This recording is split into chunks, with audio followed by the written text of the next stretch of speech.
ప్రజల అభివృద్ధి కోసము ప్రజా సమస్యలు పరిష్కరించడానికి ఎప్పుడు తాను ఢిల్లీ వెళ్ళి ప్రధానమంత్రిని కానీ అక్కడ మంత్రులను కానీ ఎప్పుడు కూడా కలవలేదు. నంబర్ 3,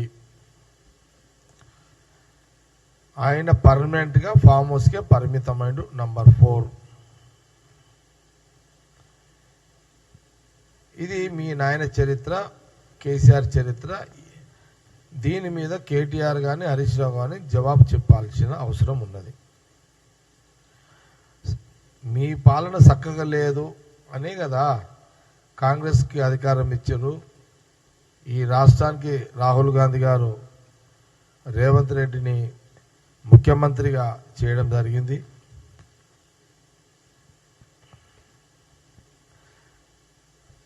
వాళ్ళు 10 సంవత్సరాల అధికారంలో ఉండడంతో ఏమైందంటే సడన్లీ వాళ్ళకు అధికారం పోయేసరికి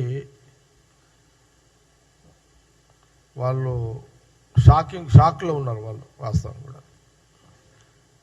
10 ఏళ్ళు ఆ రాజ్య భోగ్యాలు అనుభవించే క్రమంలో 10 సంవత్సరాలు అధికారం 10 సంవత్సరాల తర్వాత అధికారం పోయేసరికి కంటిన్యూ తర్వాత వాళ్ళ షాకింగ్లోనే ఉన్నారు. అది జీర్ణించుకోలేకపోతున్నారు వాళ్ళు.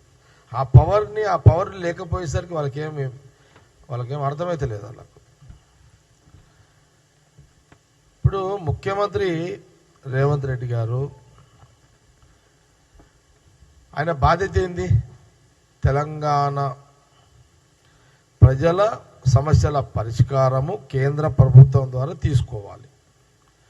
కేంద్రానికి ద్వారా నిధులు సమకూర్చే దాంట్లో ఢిల్లీకి వెళ్ళాలి. ప్రజల అభివృద్ధి పార్ట్ ఆఫ్ ఏదైతే ఉందో అది ఢిల్లీ